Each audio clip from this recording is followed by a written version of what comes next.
Hey guys, so this is really the first video that I have ever made, so please bear with me. I'm a little bit nervous, but there are some things that I wanted to talk about that I want you to be able to hear from me to you more authentically.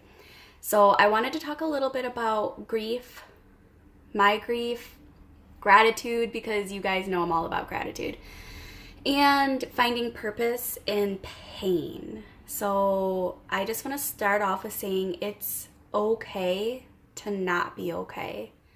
And I feel like that phrase is pretty popular right now. And if that resonates with you, I really want you to take that today, because it really is okay to not be okay. And I feel like our society has this really structured stigma around grief, and I don't think it's really fair to the people who are grieving, because I feel like society puts grievers into a box for a certain amount of time. After that time is up, then society wants them to emerge back whole, happy, and that's not always the case. And that's fine that that's not the case, but society, I don't think society really understands that. And what I would love to do, with the help of, everybody, is I would love to be able to rip that stigma of grief right up, right open. And I would love for society to be able to hold space for people who are grieving and have it become more of a norm in our society.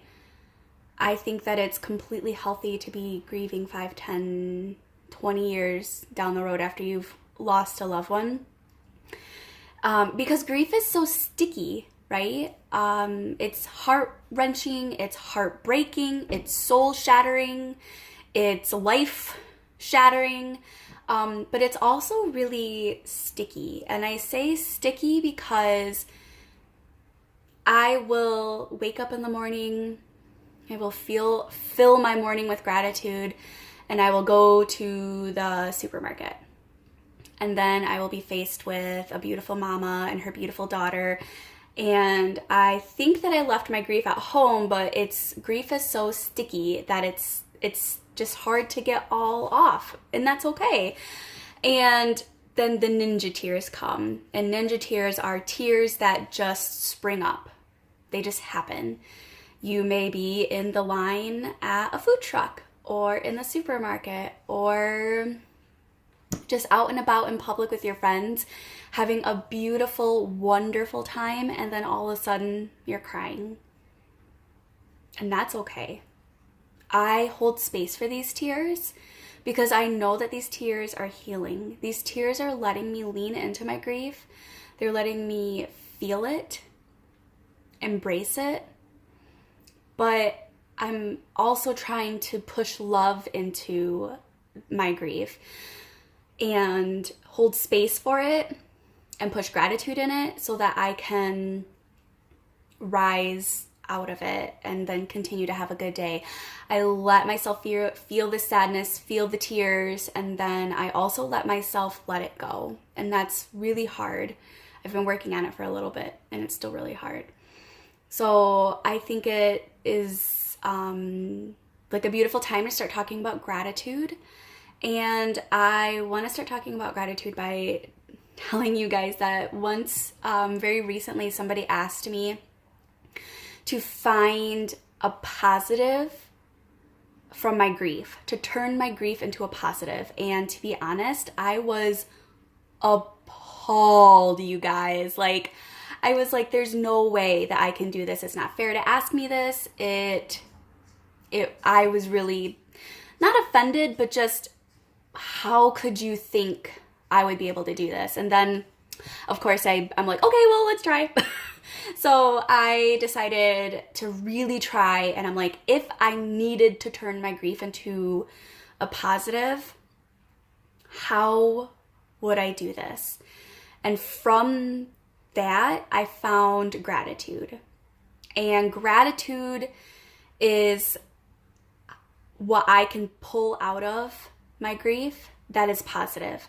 So the ninja tears come, and I'm sitting there and I'm able to think about the good times I had with Scarlett, how happy Scarlett made me, what a better person Scarlett made me. I'm so grateful for all of those. And so a wonderful example of this really is Ben and I cleaned out Scarlett's room the other day, and I was letting myself feel the grief. I was leaning into the grief. I was holding her dress. I was hugging it. I was rocking on the floor, sobbing. But gratitude let me be able to fold her dress and put it in storage and rise off the floor, walk into our living room, and be able to still have a good day with Ben. And guys, that's powerful. That's amazing. To be able to feel your grief, have love for your grief, but then also to find gratitude through your grief has been so healing for me. It's also really helped my intrusive thoughts, and I know that I'm not the only one with intrusive thoughts. And if I can be completely open and honest with you guys, which I hope I can be, my biggest intrusive thought has always been watching the life drain out of Scarlett's face as she passed away in our arms. And I would think about that vision, and I would think about that over and over and over again, and I would get stuck in that, and I would just think, my daughter died in my arms, my daughter died in my arms, my daughter died in my arms. And having her pass away in my arms is traumatic. But I'm grateful for it, because I wouldn't have wanted it to happen any other way, if that makes any sort of sense at all. I was plagued with that thought for a really long time. And when I started using gratitude, I would be able to let that intrusive thought come, hold space for that thought, say like, I know I'm thinking about this thought, and then push gratitude and love into that thought. So instead of thinking about the way her face looked as she passed away, I started to think about her first birthday and how much fun we had, and like the things that I'm grateful for because of Scarlett. And that, again, that is so powerful, you guys. It's just, I'm able to say, like, I see you and I hear you to my intrusive thought, but I'm choosing love right now over fear. And that's what those intrusive thoughts are for me. They're fear. And I decided that I'm going to choose love over fear, and I'm going to choose gratitude over the pain and the bitterness and grief. Because I feel like you can lead your life through your grief journey and let pain and bitterness and anger and resentment and rage lead you through that journey.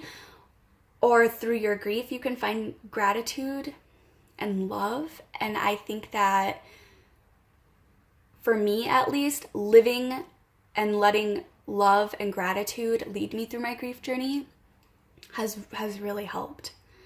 And I just think it's so beautiful. And that's where I feel like finding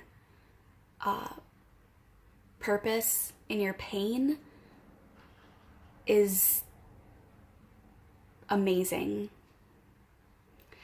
This is the purpose that I'm finding through my pain, is finding gratitude and wanting to rip this stigma of grief right up, and having this be a purpose for me.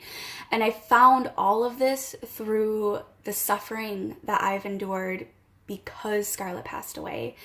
And I just think this tragedy happened to me, but if something good can grow from it, if something good can bloom out of this life-shattering, heart-wrenching thing that both Ben and I had to endure, and our whole families, if something beautiful can bloom from it, I feel like that is honoring Scarlett so much more, that's honoring her love and our love for her so much more than if I decided that nothing good can come from this and I'm choosing to live my life in pain and in bitterness and anger. I just think that it's helped me. It's helped me so much. It's helped me start to heal, to be very honest, and it's just been absolutely amazing. So if you guys have any questions that you want to shoot my way, please feel free to contact me. I feel like I heal a little bit more whenever I make a connection with somebody who reads my blog or now would watch this video. That would be amazing. So I hope you guys have a wonderful, lovely day, and thank you so much for watching my first video.